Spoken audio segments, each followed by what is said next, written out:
দুর্গাপুরে তৃণমূলের নতুন চাল, জেলা কমিটিতে আইনজীবীর উত্থান। আইন, সংগঠন ও মাঠের রাজনীতিকে এক সুতোয় গাঁথতে জেলা তৃণমূলের নতুন বাজি।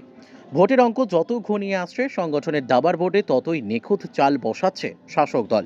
আসন্ন বিধানসভা নির্বাচনের আগে জেলা কমিটিতে যে রদবদল, তা নিছক সাংগঠনিক নয়, এ এক সুপরিকল্পিত রাজনৈতিক পুনর্বিন্যাস। সেই সমীকরণের কেন্দ্রবিন্দুতেই জেলা সম্পাদকের দায়িত্বে বিশিষ্ট আইনজীবী কল্লোল ঘোষ। আইনি ময়দানে পরীক্ষিত, সংগঠনের কাজে অভিজ্ঞ, এই দুই সত্তার মেলবন্ধনেই কল্লোল ঘোষকে সামনে আনলো জেলা তৃণমূল নেতৃত্ব। সদ্য দুর্গাপুর মহকুমা আদালতের বার অ্যাসোসিয়েশন নির্বাচনে সম্পাদক নির্বাচিত হয়েছে, সাংগঠনিক গ্রহণযোগ্যতা তিনি অর্জন করেছেন, তাকেই এবার রাজনৈতিক পরিসরে কাজে লাগাতে চাইছে তৃণমূল। দায়িত্ব গ্রহণের প্রতিক্রিয়ায় কল্লোল ঘোষ স্পষ্ট করে দেন, এই মনোনয়ন তার কাছে সম্মানের পাশাপাশি কঠোর দায়। জেলা সম্পাদকের পদে আস্থা রাখার জন্য তিনি জেলা সভাপতি নরেন্দ্রনাথ চক্রবর্তীকে ধন্যবাদ জানিয়ে বলেন, 2026-এর বিধানসভা নির্বাচনে দুর্গাপুরের দুই কেন্দ্র থেকেই তৃণমূলকে বিপুল ব্যবধানে জয়ী করাই তার লক্ষ্য। বিরোধীদের বিরুদ্ধে ভোটাধিকার খর্ব করার অভিযোগ তুলে তিনি বলেন,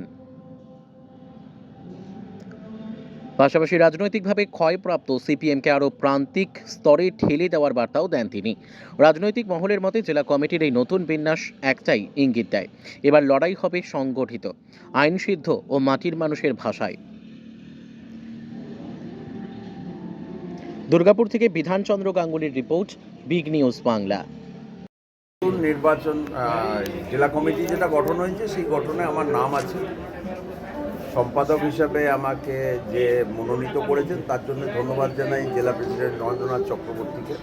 এবং তার সাথে সাথে বার্তা এটাই হবে যে আগামী 26-এর নির্বাচনে দুর্গাপুরের দুটি কেন্দ্র থেকেই আমরা যেন বিপুল ভোটে জিতে আসতে পারি, তৃণমূল কংগ্রেস যেন জয়লাভ করে, সে ব্যাপারে আমরা অগ্রণী ভূমিকা নেব এবং আমরা সর্বতোভাবে চেষ্টা করব যে বিজেপি নামক দলটাকে পরাভূত করে হারিয়ে যাওয়া সিপিএমকে আরও মহাশূন্যের দিকে পাঠিয়ে দিয়ে তৃণমূলকে প্রতিষ্ঠিত শুধু নয়, তৃণমূল যেন মানুষের অন্তরে যেভাবে আছে সেটা আরও প্রথিত হতে পারে, আরও গঠিত হতে পারে, আরও ভালোভাবে যেন মানুষের মনে থাকতে পারে, সেটার জন্যই আমরা সর্বতভাবে চেষ্টা করি।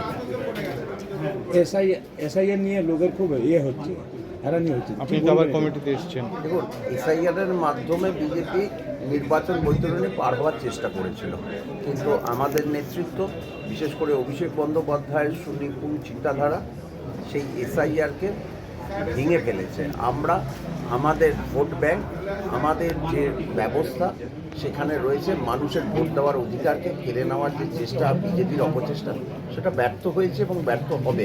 2026-এর নির্বাচন সেটা আবার প্রমাণিত করবে। Thank you.